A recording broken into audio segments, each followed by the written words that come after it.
Hello and welcome back to Kvikmyndapod, an Icelandic cinema podcast. I'm Rob Watts, and as ever I'm joined by my good friend Ellie for another journey through the world of Icelandic cinema. This is our sixth series, and we've got loads more great stuff to cover on this go-around.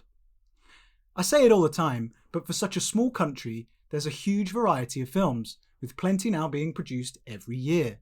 So to kick this series off, we've got 3 films lined up for you, one each from 2022, 2023 and 2024.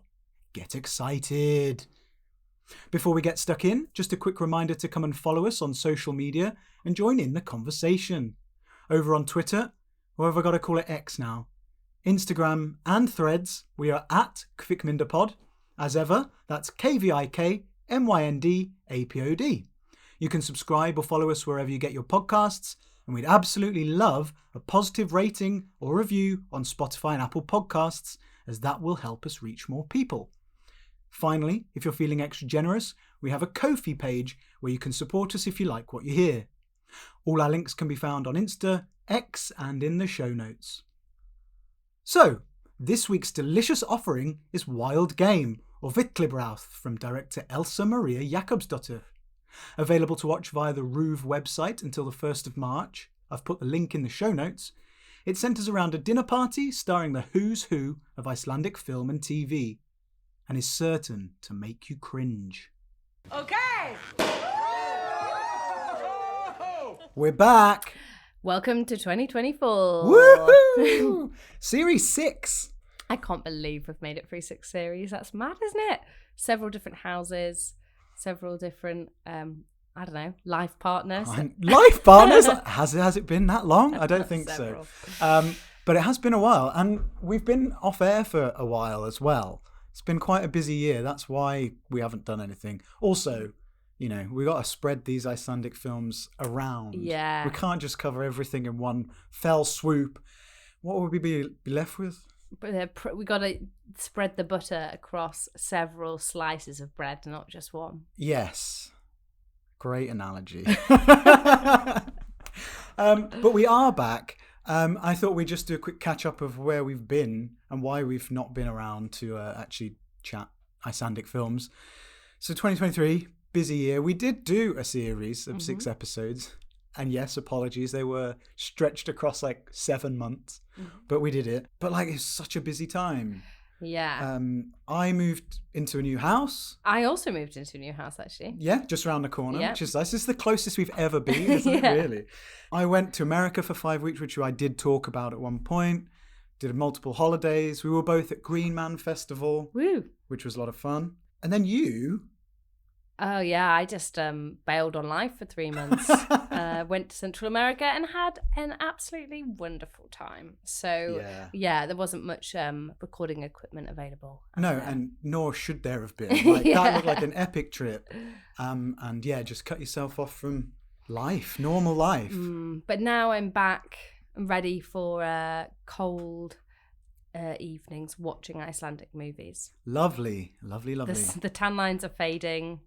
The blonde hair's, fading to brown. So it's time to get back in and watch the movies. Yeah. Do you think these films would work in the same way under the sort of Brazilian sun? No, I think you'd feel quite distant to them. Yeah. But even more kind of alien. Yeah. While you were away, I went to Iceland again. I know. How was it? Did you have a good time? Obviously, yes. So I took my partner Sophie for the first time. She'd never been. We had a very brief trip. It was sort of 3 whole days. That was it. Oh, really? And having been a lot, I thought I'd try and pack in as much. Did you give her the highlights tour? I gave her the highlights tour, and blimey, we packed it all in. We really did. We did a morning in Reykjavik. We went to loads of bars. We went to a restaurant for lobster soup. We went to the harbour. We went to the church. We went to the pond. We did all the walking around Reykjavik. Then we got a car. We drove out to the waterfalls. We went to Gullfoss, Geysir. We even managed to go to the Westman Islands, which I've never been to before. So that was super exciting. Managed to be there for 2 hours, basically. We did get to see some beluga whales, though. Oh, wow. They were in a sanctuary. Okay. It was a bit weird, but they were saved from being in like this massive aquarium in China and got moved to Iceland. There's a whole thing. It was on telly. John Bishop helped them move. You know, that Scouse comedian? What's he got to do with beluga whales? I think he just loves animals. Okay. And for some reason, he got chosen as the presenter for this show about moving beluga whales from China to a habitat in Iceland in the Westman Islands where they were going to spend out their days. Except that it turns out they found it really stressful to live in open water. So they've just been living in this tiny aquarium on the island. The big wide world is quite scary, to be fair. It is, yeah. But we got to see the Little White and Little Grey, I think they're called. They were very cool. So that was nice. And we drank beers. You remember we did that Christmas episode? Mm-hmm. And there was... we talked about how the traditional Icelandic Christmas involved lamb, tinned cabbage, tinned peas. Mm-hmm. Well, some Icelandic brewery brewed a beer that contains that cabbage and those peas. And they sell it now. It's actually really nice. I had it on the ferry back. Terrible. It does sound terrible. Sophie did not want to try it. Yeah. But genuinely was quite nice. Okay. So a little bit sweeter than a normal lager. I think I'd need to try it to believe you there. Yeah, fair enough. I didn't bring any back, unfortunately. Sorry. But yes, I mean, we basically did everything. Whistle Stop tour. We went to Sky Lagoon, which was completely sold out because Blue Lagoon had closed because of the volcano in Grindavik, which has been the biggest news. Is that the same volcano that we see in this film? I don't think it is, actually, because this film was made prior to November 2023. But there have been so many volcanoes recently erupting that, don't you think, filmmakers have been like super lucky in a sense that they were able to get all this amazing footage and use it in their films for various reasons. Not so lucky, obviously, for the people of Grindavik, and it's recently erupted again, and it's actually taken out some houses now, which is sad. But we were lucky we didn't have to go anywhere near Grindavik, but it did mean the Blue Lagoon was closed. So all those tourists were in our lagoon instead, but it was still very good.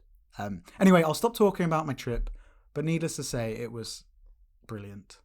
And we saw the Northern Lights from the plane, which is something I've always wanted to see, and it's just as special as you'd hope. So, well, a lovely little picture postcard you've painted for us there. Thank you. Thank you. That's all right. Moving on, in this break, there's been a lot of sort of Iceland on TV or just things popping up in various stuff. So I thought I'd do a quick catch up. Ólafur Darri Ólafsson, big name in and out of Iceland. He pops up as the narrator in a new BBC drama. Which one's that? The Boat Story. I've watched the first 10 minutes of this and I've been told I need to continue. It's pretty fun. It's quite dark and quite funny. I would say it probably didn't need to be 6 episodes. I could imagine him to have an amazing voiceover voice. Yes, he does. It's weird because it's sort of Icelandic, but sort of American, but also very just like deep the most deep and robust. Yeah, he's very good. So that was exciting. Also, a girl that I met at university is in that series as well. So that was a surprise. Also, Murder at the End of the World. It aired on Disney+. It's a sort of murder mystery set at a hotel in Iceland, written by Britt Marling and Zal Batmanglij, who did the OA, if you ever saw that. Yes! Which is one of my favourite programmes ever. The most bizarre TV show. That actually came up in conversation for me yesterday. It's back in the ether. It's floating around. The OA is quite hard to forget, I think. But they've written this murder mystery set in a billionaire tech entrepreneur's private hotel in the middle of nowhere in Iceland. So that was quite cool, seeing sort of North Iceland, just really remote, these people trapped in a hotel. It's like classic kind of Agatha Christie style thing with flashbacks, because our main character is like a hacker, I think, a internet hacker. I sound like a really old man now. All right, boomer. Yeah. So there's lots of kind of modern ways into this old school murder mystery, which is very cool. And Iceland plays a big part. And as we're recording, True Detective Season 4 has just dropped, subtitled Night Country, which has all been shot in Iceland. But it's actually set in Alaska. So I haven't seen that yet. And finally, some music. Obviously, there's tons and tons of music coming out of Iceland. But I stumbled across this thing called Eyðibýli, which is an album by Gunnar Ingi Guðmundsson. Now, that title means abandoned farm in Icelandic. And I was like, oh, this is cool. It's like the most cinematic sounding, like, orchestral piece I'd ever heard. I was like, wow. And I couldn't figure out what it was. Was it like the theme tune to a new series? Or at one point I thought it was a documentary series about abandoned farms. Like, that's very cool, but the most epic intro. It turns out it's the title track of an album of just this amazing kind of orchestral cinematic music. Ooh. And it's really worth checking out. Okay, I will do. So there's some music recommendation as well. And before we get into the film, we just wanted to do a quick shout out to some of our listeners. Because we do have listeners. Believe it or not. So in that break, while you were off gallivanting in South and Central America, I met up with Leanne, who has been a big supporter of this podcast. So that was really, really nice to see her and learn about her most recent trips to Iceland. And, you know, I got to wax lyrical about my trip as well. So whenever I get the opportunity, I will do that. So just be thankful I didn't ramble on for too long. We also got sent some amazing photos of a cycle trip around the ring road of Iceland from one of our listeners, Jessie, which is very cool to see. It would be cool to cycle around Iceland, amazing. Don't you think? I'd love to do that. I don't know if I'd actually have the ability. I can ride a bike. I'm just not sure if I'd have the energy or the fitness for it. But, you know, the photos... Get training. Okay, fine. We're going next year. Sorted. But it looked amazing, and I'm very jealous of that trip. Also, shout out to Kieran, who has been compiling over the last few years this draft Wikipedia page for our podcast. Amazing. It looks so good when you look at the list of all the episodes. It's like, how have we done so much? So I've got my fingers crossed that one day we'll be big enough for that to actually get published on the internet. But big thanks to Kieran for, you know, compiling all our stuff better than I could.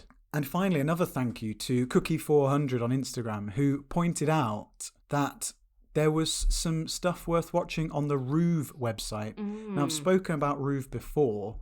It's the public broadcaster in Iceland, and they basically, I mean, they're essentially the BBC, but they have a streaming service of sorts on their website.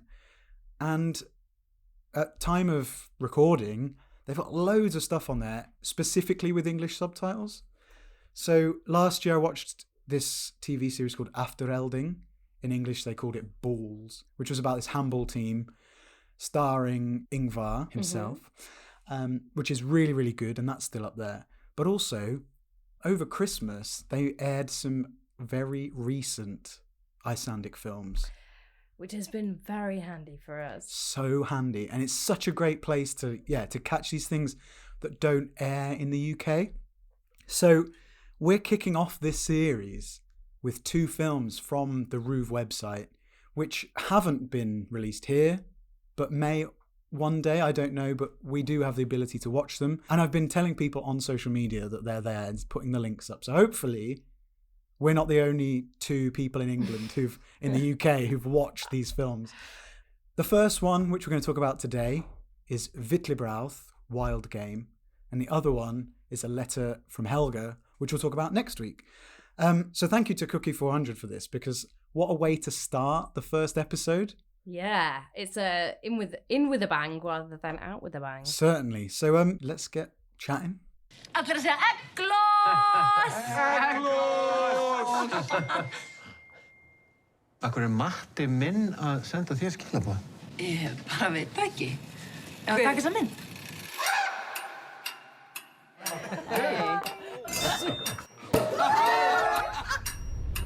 Ég er með leik. Síman á borðið.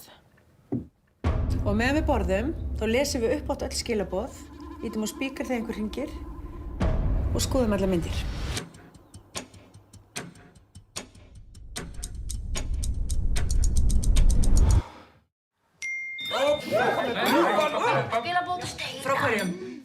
er líkamaður. Hann blind full hérna. Ætlaði ekki að svara hann? Nei. Rússneska rúlletta er líka leikur, Björg. Ekki lagi með mig.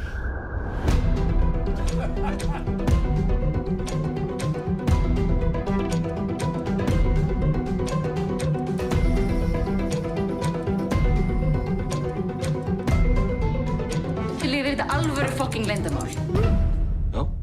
Þú segir Leifur, nú veður þú niður á mig og étur mig eins og pizza. Niður, Leifur, pizza og ekki orð. Jöp, sko. Þú nærbuxnalaus á fundin til að hösla ykkur kuna. Þú ætti að fara heim. Stopp, ekki snerta símuna. Við erum að skipta eftir á síma. Blindaður. Djöfull, er þetta fáránlega ömurlegur fucking leikur? Þetta kannski sem við rassin og við erum ekki á þér. Right then, Villibráð, Wild Game. I loved this film. Yes, I'm so glad. I thought this would be the perfect film to start the series because of exactly what it is. Before we jump into everything, give me your kind of first thoughts about it. So I really enjoyed this in a way that made me feel uncomfortable. It had a slight kind of nasty streak running through it, yeah, which I don't usually like in films, but I think when films are about dinner parties of like slightly up themselves, middle class, middle-aged people, who then I'm fine for a little streak of nastiness, because yeah, I think it kind of really pokes fun at that kind of, it's a very keeping up with the Joneses, right? And this idea of like everybody's trying to one up their friends, and actually underneath it all there's this seething hotbed of lies and secrets. Yeah, it is not the way I want to view the world as actually being, but it is very entertaining, funny, dark. It's just the perfect way to start the series. I think it's entertainment. It's such a classic premise, isn't it? This dinner party gone bad. I mean, it's been used quite a lot. So I thought immediately of the play God of Carnage, which I think was adapted into a film. I think that was Roman Polanski starring Kate Winslet. And yes, cringe as fuck. But then, yeah, in horror as well, it's used really effectively. Karen Kusama's The Invitation is probably the standout kind of awkward, cringe, what is going on, and then really dark dinner party scene. There's a comedy starring Ben from Parks and Recreation and Jason Schwartzman. Yes. And it's basically about these two couples who get together for a dinner party, and it just is... It unravels. It unravels. It is hilarious, but like not laugh out loud hilarious, like properly... claw your own eyes out. Yeah. Yeah, there's something, isn't there, about these plays and films set around dinner parties that is usually cringe. I think it's because rather than, as you say, like slapstick or anything else, I think quite often because they're usually about like social mores and people kind of putting on a show and then being brought down a peg. Yeah, it's usually, and secrets. There's always secrets. And that's exactly what this film is. And that's exactly how I thought about this film. And I don't know whether, shall I start with the synopsis? I mean, you've basically done it, but I'll put it into a little bit of context. So, yeah, like you said, we're at a dinner party in a fancy neighbourhood in Reykjavik. We're in Vesturbær, which is fancy, the most expensive district in Reykjavik, where 7 friends gather for food, drink and secrets. Yeah, so we've got 3 couples and one solo guest. And so the plot of this film revolves around this game that they play where they put their phones on the table and they basically say, whatever happens, as if a message comes through, if a call comes through, we're all going to read it, we're all going to listen to it. Because if we've all got nothing to hide, then no one should be worried. And, you know, we're all friends, we should all know about each other. 2 thoughts here. Yep. As soon as this happened. 1, worst idea ever. Yeah. 2, because largely, if I did that, it would be so boring. It would be basically like your mum saying, what was the measurements of the thing you needed again. Or like, oh, the plasterer saying, I'll get a quote to you by the end of the weekend. There wouldn't be people, you know, sexting and dishing out all these dirty secrets. Really, these people have got a lot going on. That's what you want people to think, though, isn't it? That's what everyone wants people to think. As soon as that phone is on the table, it's a different story. It's not just thumbs up from dad. Honestly, I know you have to suspend disbelief, a little bit, I think, for this movie to believe that all of these secrets would come out in such an obvious way. 100%. But that's the fun of it, isn't it? Yeah. Yes. It's interesting because this is a film, this is like something like the 24th adaptation of an Italian film called Perfect Strangers. I mean, as we said, it's a classic concept, but I would love actually to see some of those different films. So they're all adapted for different languages and different global audiences. Exactly. And so there's a quote here from the director of the Icelandic version, Elsa Maria Jakobsdóttir. She said, "Our aim with this film is to entertain the Icelandic audience. Nothing needs to be translated. You don't have to worry that nobody outside of this culture is going to understand it." Now, that kind of explains why we're not getting it in the UK, if it's made specifically for the Icelandic market. And obviously, if it's this idea has been translated into all these different languages for different cultures, they're to some degree specific to each nation or whatever. We haven't had a British version. There hasn't been an American version or an Australian version at this point, which I think is really interesting. Oh, that reminds me. I did watch the Australian version of Rams. Oh, any good? Very good. Okay. And also very clever in the way that they flip things from the Icelandic. Australian, not New Zealand. Yeah, it is Australian. But they do just make such a good kind of...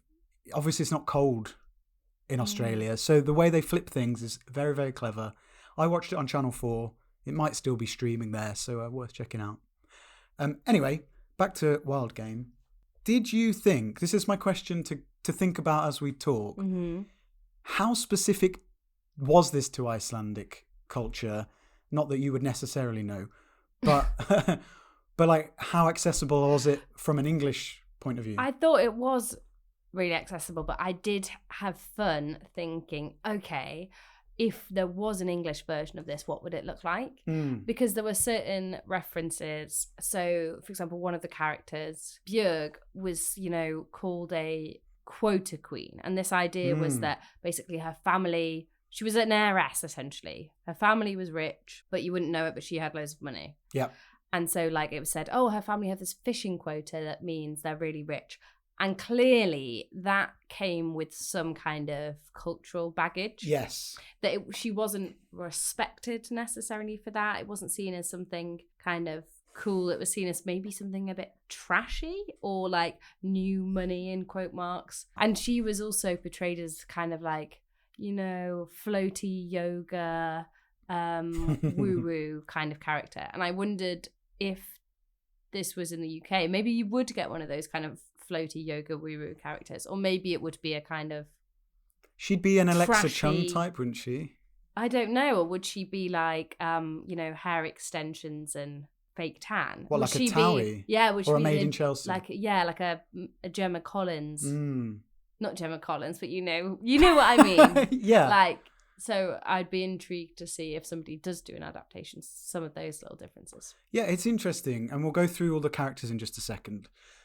But that one specifically, yes, we probably do in this country have fishing quotas and all of that. But it's not an ingrained thing in our society that we would all... It's not a trope. It's not a trope. It's not something we would necessarily think about at all. Whereas obviously it's quite ingrained in Icelandic society. But that doesn't stop us from understanding the context. Yeah. We know what they mean. We know why they're having a go. I think it's the same as... So Runa, who's hosting this, pretentious 7-course dinner, he's here's some fancy reindeer balls. I shot the reindeer myself. Which obviously in the UK you probably wouldn't have that. But the equivalent would be him saying, oh, it's an ottolenghi recipe with za'atar from that I got when I went to the Middle East. Yeah. Do you know what I mean?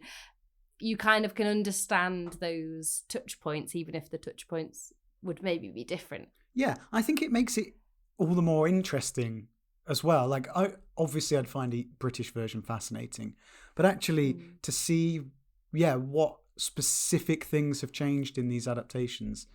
And obviously this is an Icelandic film podcast, and we've discussed a lot of this kind of contextual stuff in the past, so we probably have a little bit more of an idea maybe. But it is fascinating to see the way they do that. Heyrðu, jæja, þá komið aðeins krakka mínir. All right. Getur við kannski sett smá keks hérna fyrir mig með á diskana? Þetta fyrsti réttur. Hérna. Sko, þetta villibráðar riletti. Ilmað með sko íslensku villtu blóðbergi með kóngasveppafroðu. Það ekkert annað sko. Hvaðan þeir segirðu? Hvaðan? Já, þeir einmitt úr Skóradalum, ég týndi á sjálfur.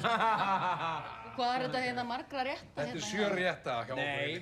Nei. Jú, gerum svo vel. Gerum svo vel, þið megið bara taka diskana með ykkur inn. Ekki nóg að borða bara annað hvern eða? So you've mentioned Björk and Runa. So Runa and his wife Eva, they're the ones hosting this dinner party. I'm going to go through the cast list here because this is like Icelandic all-stars. The cream of the crop. It really is. So it's hosted by Nína Dögg Filippusdóttir, who's Eva, and she's all over the place in Iceland.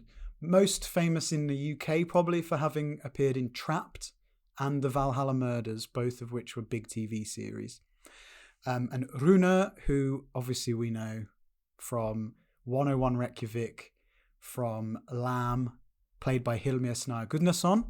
And they are kind of, you mentioned Runa, he's the chef for some reason, but they're the kind of most aspirational, perfect couple from the outside, right? So they've got I'd say so. Beautiful house. Mm-hmm. Oh, it's gorgeous, which I felt very jealous about. And this kind of, they clearly got a lot of money. They're very polished, they're good looking. Well put together. They're well put together, exactly. And they're very, I don't know, they're very kind of in command. Yeah, and I think also their jobs. So she's a therapist, he's a cosmetic surgeon. Like, these are big jobs, aren't they? Yeah. Proper jobs. And obviously they're the ones hosting the dinner party as well. And it just feels like they know their place as well. They feel like they know their place. They're king and queen of this social group, right? I'd say so. Yeah, everyone sort of looks up to them as the kind of perfect couple. They have a daughter, Briette, who the dynamic there is weird as well. Like dad, the two of them get on really well. He provides great advice, but she hates her mum. I can imagine that's pretty normal for a 14-year-old girl. But yeah, from the outside, they look like the ones, don't they? Yeah. Moving round the table, we've got Hildur and Leifur, played by Anita Briem, who we have seen before in Quake, and we will see again. And Leifur is played by none other than Tolkur from Godland, Hilmar Guðjónsson. Now, tell me about that couple. Oh, I found him so insufferable and slimy. So he's presumably, he's an actor. Clearly, he's an actor, darling, but doesn't seem to have had much work lately. No. She's a mum-preneur. What's the phrase? Mum-entrepreneur? I mean, probably. That's probably a word. A mum and an entrepreneur. So she's doing the, women can have it all thing. Because they've got 3 kids, haven't they? Being the breadwinner. And being this kind of like amazing businesswoman and a mum as well. Great, amazing. But clearly, as things unfold, as with all of these cases, it's not quite what it seems, but she's already from the opening sequences sloshing back the vino. Like before anyone's had anything, she's already had like 2 glasses of Prosecco or champagne or whatever it is. Yeah. So yeah, they seem okay, busy, but okay, but they're not. Then moving again around the table, we've got Pétur, who turns up on his own. They think he's going to turn up with his partner, Anna, who they think is some old person. They can't understand why he's always going from girlfriend to girlfriend, but they never really meet them, and they don't know what to expect from the partner. Pétur's played by Gísli and Garðarsson, who we've not really seen at all. He's in a thing on Netflix called Ragnarok, which looks great, but he is kind of a lone wolf. I was going to say that as well. Also, that everybody's kind of taking the piss out of him before he arrives. Yeah, I mean, everyone is subject to the banter, but from the start, it's like full on for him. Yeah. And it's got a slightly nasty streak to it. Mm-hmm. He's a bit of an outsider, I'd say. Yes, and that becomes even clearer as the film goes on, doesn't it? And also, he, of course, is there on his own at these, like, the couple-iest couple events. And I imagine, you know, as you go further on in life, when you get to middle age, a lot of those things do become just sets of couples. Mm-hmm. And being that solo person, it's not always the most fun. No, I did have that for a few years there in my early 30s. It's not nice. Even if you know everyone, it's just still like, I am sort of on the outside. Anyway, moving on to the last couple, as you mentioned, Björg and Þorstein. Björg, played by Þuríður Blær Jóhannsdóttir, who is in the group Reykjavíkudætur, Daughters of Reykjavik, the Icelandic hip-hop all-girl group, all-female group. Okay. They're very cool. And she is the partner, Björg is the partner of Þorstein, played by Björn Hlynur Haraldsson. Who's the younger brother of... Runa, that's right, yeah. So the dynamic here with these two is he's a bit of a loser, but thinks he's cool. Yeah. Has this younger girlfriend. Mm-hmm. Very PDA. Just gross. But how old do you think she's meant to be? I reckon sort of... Early 30s. Early 30s. I wasn't going to go that high, but yeah, perhaps, because they're all, 50?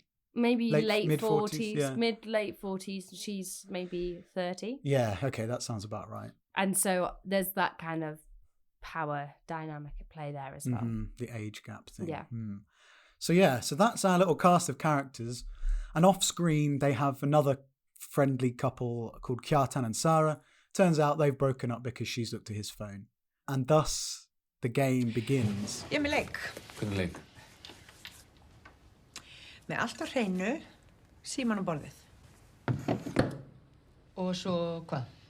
Og meðan við borðum, þá lesum við upp átt öll skilaboð, ítum á spíkar þegar einhver hringir og skoðum alla myndir.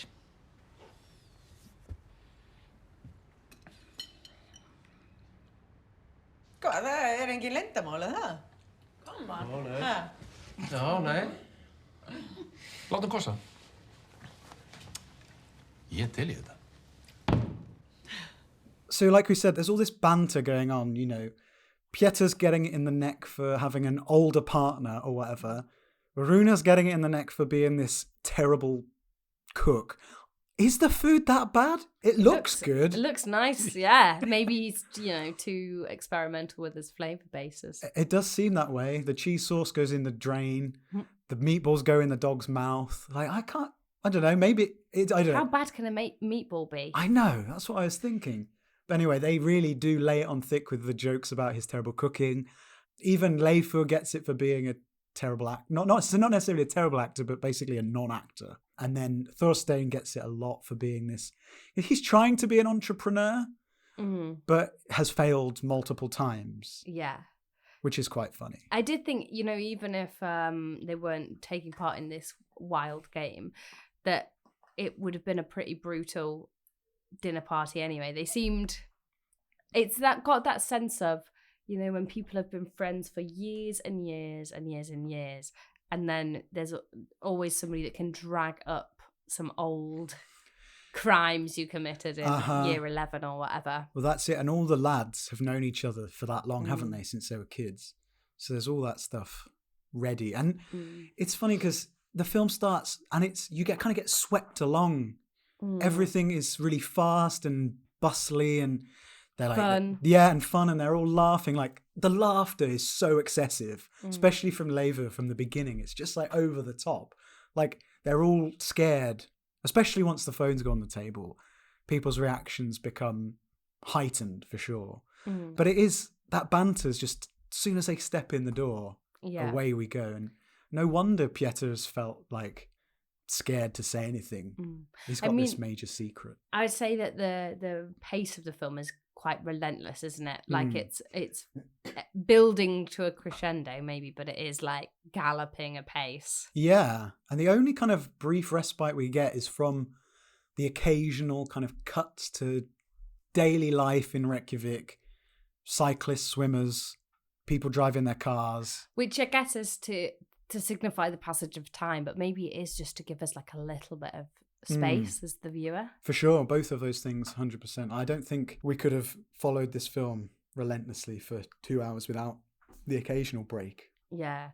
I feel like when the game gets started, it's quite a depressing worldview. It's basically everybody thinks that their partner is having an affair. I know, yeah. Or if they don't think they're having an affair, then they are.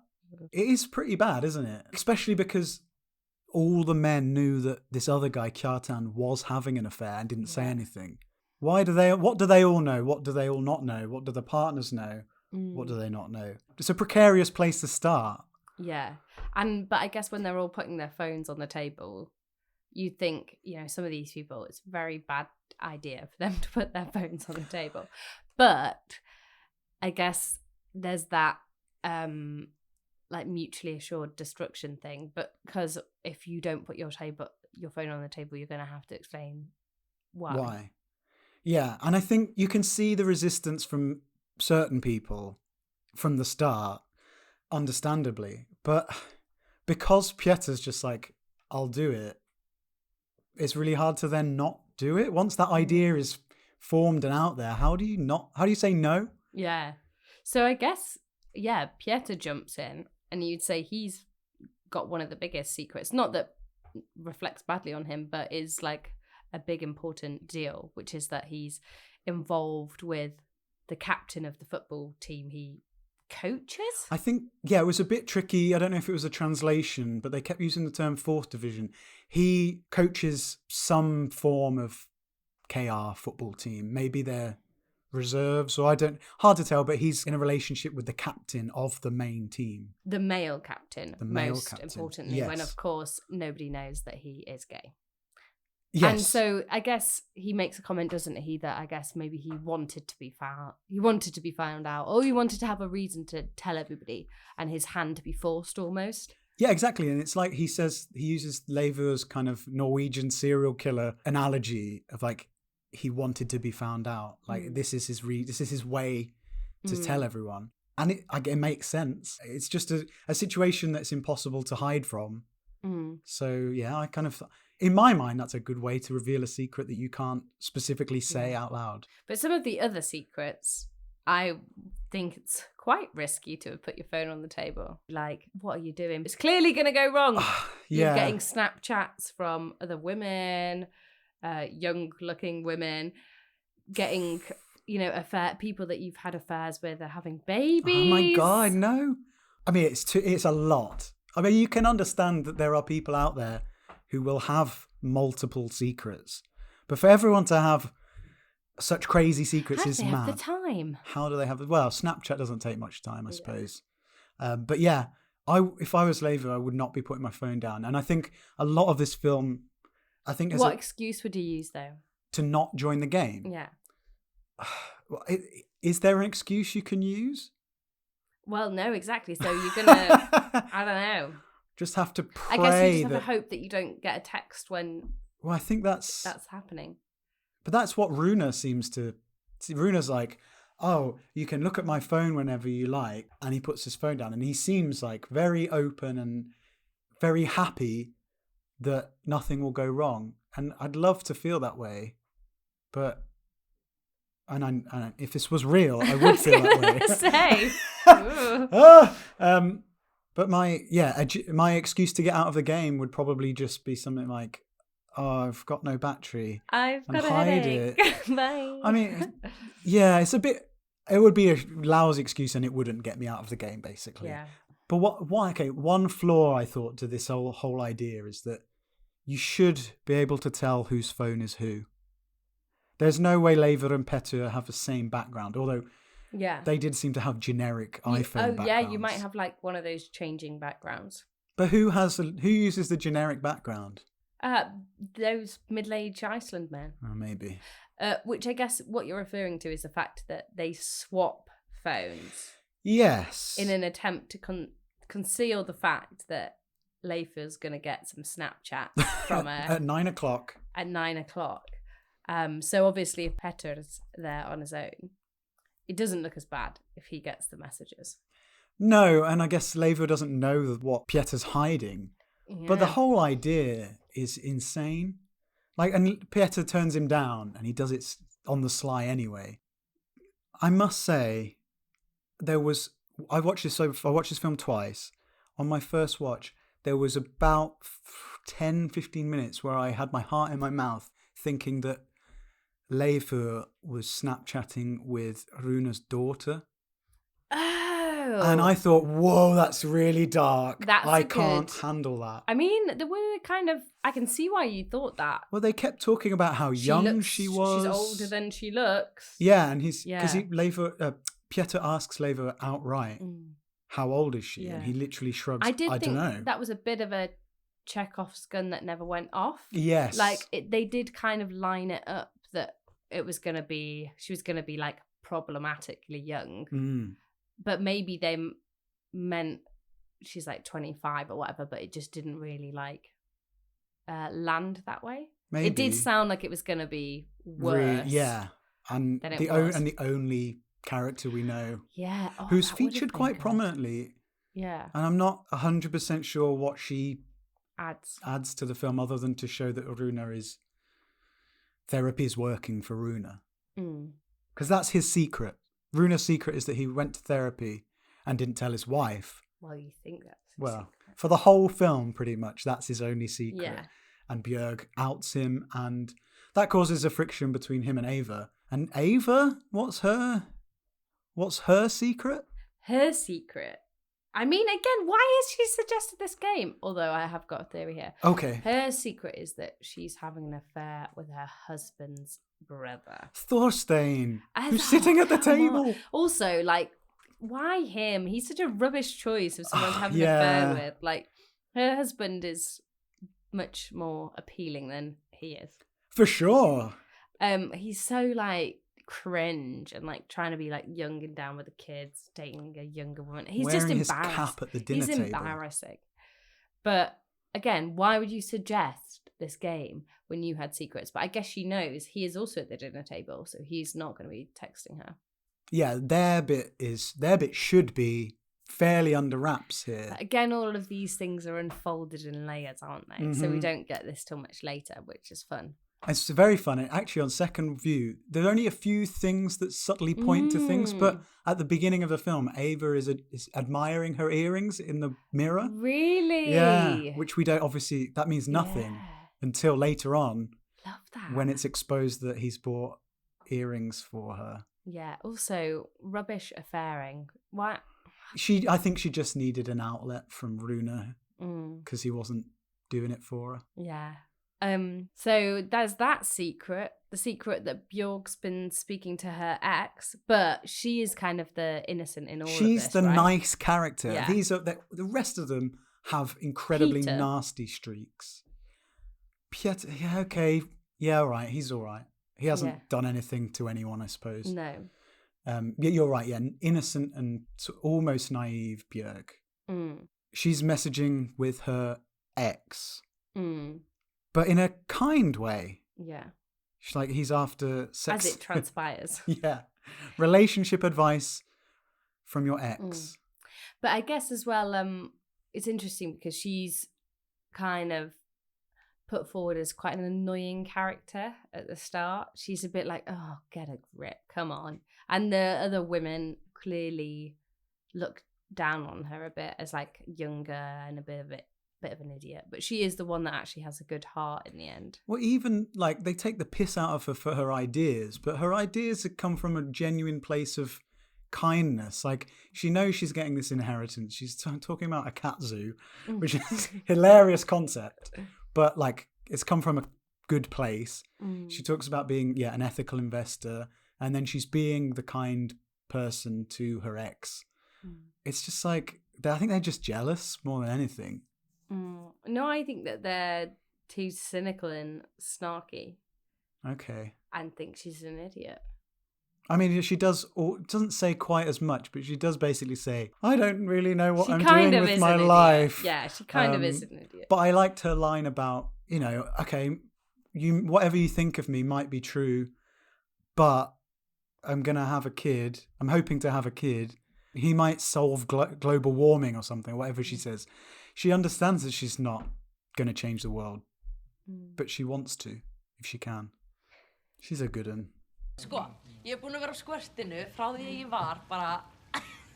Sko, mamma, hún gaf mér minn fyrsta víbrator þegar ég var 12 ára. No joke. Björn mín, píkana veisla, skál í bóðinu. Já, það er svo gott. Sko, vant að barnapíu alls ekki hringi þig og alls ekki hringja einu mömmu þeirra. Who was your least favourite character? Oh, such a good question. They're all so vile. I think it was Thorstein. He just has this kind of real homophobic definitely trait running the whole time. Like, so as soon as Leifur and Pieter switch phones and Leivor's getting these calls and messages from Arnþór, who's the captain of the football team, he's like, he's a big fan of the football team, so he's very suspicious because why, I don't think his kids go to your school, etc., etc. But then he just really goes for the kind of jugular with the whole gay thing. Like, he can't unhear it. And it is big news, which is why it hasn't been announced yet, because obviously it's Pieter, who's a coach at the club. But Thorstein's just really fucking homophobic, and I can't. Yeah. It's hard to look past that at all. I think it was an interesting portrayal of that kind of dynamic, wasn't there? Because this idea that they were probably all people who in like society would say, yeah, I'm not homophobic, I'm fine with gay people, it's all good, man, don't worry. And then when they're actually confronted with something, they're suddenly, the reality of their prejudices comes to the surface. Yeah. And that's what it kind of felt like here, that they were like, I'm fine with it, but actually I don't want my friend to be gay and have not told me.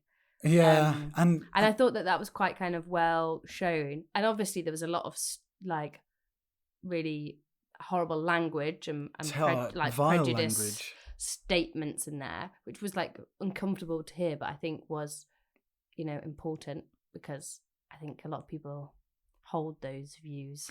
Yeah, and this is the thing. It's like it felt like they were laying it on thick, because obviously Thorstein is a terrible man. All the others continue down that line of thought about homosexual people as well, and they're talking like, even Leifur's like, I think he must have misinterpreted from the fact that I'm stylish, and like all these horrible stereotypes of what gay people can be. And then even Runa and some of the women, they all start chipping in with these thoughts. Yeah. But Thorstein, my God, it's like he's affronted by the fact that, like you said, one of his oldest friends was naked in a bath with him once. Like, what difference does it make? Yeah. So it was quite a kind of canny portrayal of those hidden prejudices. Yeah, and obviously it's fascinating and horrible for Pieter to just be sat observing this, because they're talking about him. They're talking about him without realizing it, and this is essentially him coming out. But that's not how they would have reacted if he'd just come out and said, "I'm gay." Yeah, which is just a horribly fascinating thing to witness. It felt to me too much. What you mean unrealistic? Well, no, not unrealistic, because that would be damning the gay experience of all of this. But like, it is a big part of the film, but it felt like an even bigger part, and it just felt like, everyone in Iceland is homophobic. I don't know. I know we couldn't possibly comment, and I would assume not, but it felt like literally everyone around that table had something against gay people, and I was like, fuck. Basically, like, not necessarily this film is unrealistic, just holy shit, this is horrible to witness. So yeah, my least favourite character is Thorstein for those reasons, but also they're all so vile. Yeah. And of all the personality traits, that was obviously the worst one that they all sort of admit to. Yeah. But before we move on, I just wanted to talk about this film being really meta in this respect, because obviously homosexuality in sport is still stigmatized to this huge degree. And, people are gradually coming out, and there's lots of amazing sports stars across the board who've come out and are incredibly well respected and brilliant at their disciplines. But football, for some reason, it's always as a sport held on a pedestal. And there's still, I think there's maybe now one openly gay footballer playing in the upper leagues of the British football leagues. But in Iceland, as far as I know, no footballers come out as gay. But there was this film called 11 Men Out that was released in the mid-noughties, starring Björn Hlynur Haraldsson, about the captain of KR coming out as gay. Oh. Which is mad. Very specific. Is this film specifically referencing this? I think it's called Strákarnir okkar. I don't know much about that film, so I don't know if it's based on real life or not. But to specifically reference the captain of this football team in a film in which that character is starring is just incredibly meta. An Easter egg, maybe? Yeah, an Easter egg that most people outside of Iceland would have no idea about. But I don't even know how I found that out, to be honest. But yeah, very crazy. Anyway, that's all my thoughts on Pétur and Þorstein. Leifur, strákar, þetta neyðar ástand. Það að kalla saman stjórnana í KR. Það að kalla stjórnana saman bara í kvelli. Við erum KR. 27 titla síðan 1912, það har aldrei verið hommi í KR. Það getur ekki verið. Jú, þetta alveg rétt. Það har aldrei verið hommi í íslenskum fótbolta. Ha? Nei. Það ekki hægt að leggja þetta á drenginn. Og þetta fer ekki lengra. Það skilið? Moving on to different secrets. There was a lot of time, as you say, spent on the kind of Leifur story. It did feel, I thought that Anita Briem did an amazing job, and I was like completely like a shapeshifter compared to other stuff we've seen her in. Like I completely kind of invested in this drunken character and her chaos. But there was a point at which maybe it felt like we'd hit the ceiling in terms of like intensity. And I was like, where can we go from here? There was like maybe, 20 minutes or whatever where it's like, like screaming chaos. And I wonder if maybe it did peak for a bit too long. Maybe. Yeah. And what specific point is that? Well, just her kind of performance as a whole. Not as a whole, but in the final sequences. I thought it was very well done, but perhaps was at max capacity. That's fair. She's dealing with a lot. She is, as well. I mean, and also some people would respond to that situation in that way. I'm sure they would, yeah. It's tricky. I mean, it would be tricky to find out that why didn't they all leave? But also, I mean, this is again suspending disbelief. There were many points where, like, quite early on, things were like revealed that was like not the biggest stuff, but that was awkward or uncomfortable or sad or whatever. And I thought, wouldn't you say, do you know what? The game, maybe we'll leave the game now. We'll just have a nice dessert. Yeah, they do suggest that. A couple of them do suggest that a couple of times. But then there's always someone just going, no, we said we were going to play this game. Yeah. I can't remember who it is. I guess because they want to find out if their partner is. Yeah, I suppose that's they want to catch them in their trap. Mm-hmm. Yeah.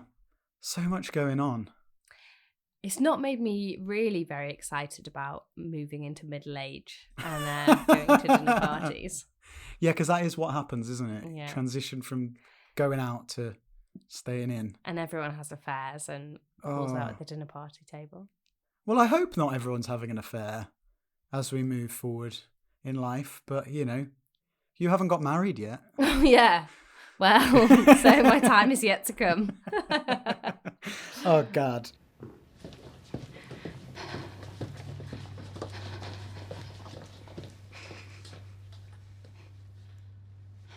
Aldrei í alvöruna, hann sé.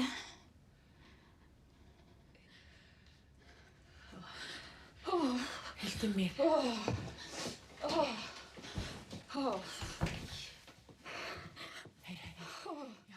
So I guess by the kind of final stage of this film, when everybody's secrets have been revealed, you have Björg crying on the floor of the toilet. Mm-hmm. You have Thorstein in the kind of back sofa zone, realizing he's ruined his whole life. You have Anita Briem's character, Hildur, shouting and screaming, sloshing wine all over the place. Blueberry liqueur. You have all the food kind of demolished in some sense. Lee first sat there shell-shocked. Pieter decides he's going to leave very fairly. I think, yeah, good decision. And Eva kind of sat thinking, ooh, look at all this carnage I've unleashed. But I'm okay. Her secret wasn't revealed. Obviously, they've been having the affair. As everyone's leaving, like it seems like Hildur and Leif are probably going to break up. Whether it was a man or a woman that he cheated on her with. I could see them though also. Oh yeah, because she says to him, "Yeah, we're all going to have to do more work now that we're getting divorced." But I could see them kind of just bitterly staying together. For logistical reasons. No, I can see that. I can see it. It's almost like, oh, that was a drunken thing that happened last night. Everyone went a bit crazy. Some secrets were revealed, but life goes on. And I think I have read in some versions of this film, there's an ending where everyone just goes back to normal, like it never happened, which is interesting. I could see that. So those two are basically on the way out, aren't they? Thorstein and Björg. They're done. He's having a baby with a woman that he doesn't love, who he's literally ridiculed all the way through. Was her name Margaret? Her name was Margaret. Which I feel like in the English context just makes me think of like an old granny. Yeah, 100% was my nan's name. Yeah. So he's like, okay, he's having a baby, but not in the circumstances he actually would have liked. But he's given a push by his brother into actually going to do the right thing for the first time that day, I guess. And that's it then. And then Runa and Eva are left happily married. And so I guess the kind of cyclical bit of this is that at the very start we get a sense that Eva thinks Runa's having an affair. But obviously it's turned out seemingly that he isn't. He's just gone to therapy. Yeah, and he even says as much, doesn't he, right at the end? He's like, oh, because you can always check my phone whenever you like. I thought you might be having an affair. And it would be better if you... It's almost like he was saying, it'd be better if you'd had an affair because I've got something I'm hiding and that would make me feel better about it. So I feel like there's a little sting in the tail because she's... Obviously, we know she's having an affair. So she's now happy that he's not having an affair, but we know that she is. So you're like, ooh, that's a bit sting in the tail. That's true. I'm not sure if I even thought about that. In my mind, they were fine. But yeah, you're right. She did have this affair with his brother. Yeah, exactly. Yeah. So she's like kind of won this evil battle. Or so you think. So you think, oh, that's a nasty sting in the tail for this peaceful final moment. And then there's a little coda. Little coda involving the volcano which has just exploded because obviously things come to a head and the volcano erupts and it's like, mirroring... Metaphor. Yeah. But yeah, the lads are out on a hike, I guess. I thought that this coda was about 2 minutes longer than it needed to be. It needed to be like 30 seconds. Yeah, it was weirdly long. Yeah.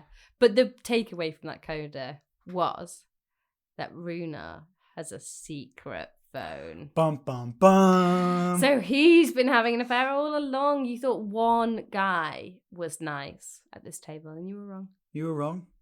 But also in that sting, in that little coda, Arnþór and Petter are together and public. Nice. But then also, he should have just written off his friends.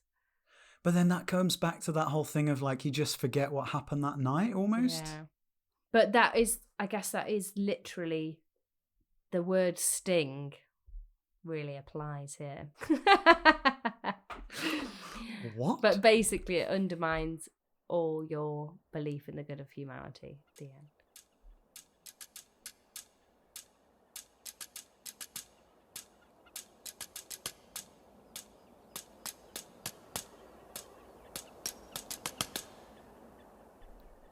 What do you reckon then?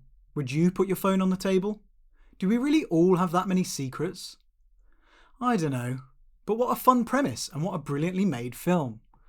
I reckon it'd work quite well on stage with a rotating cast like 222 or Cabaret are doing in London right now. If that happens, I'll absolutely dash off to Reykjavik to see it. Whatever you thought of Wild Game, let us know on the socials or via email. That's kvikmyndapod@gmail.com. And if you've got any further intel on 11 Men Out, we'd love to hear more about it. And Icelandic football in general. Well, I would anyway. Coming up next week, we throw it back all the way to the 1940s. That's right, we're covering the 2022 film adaptation, A Letter from Helga. If you've been keeping an eye on our socials since New Year, hopefully you managed to catch it on the RÚV website before it was removed. If not, tune in anyway, it's bound to get a UK release at some point. See you then. Takk og bless. Thanks and goodbye.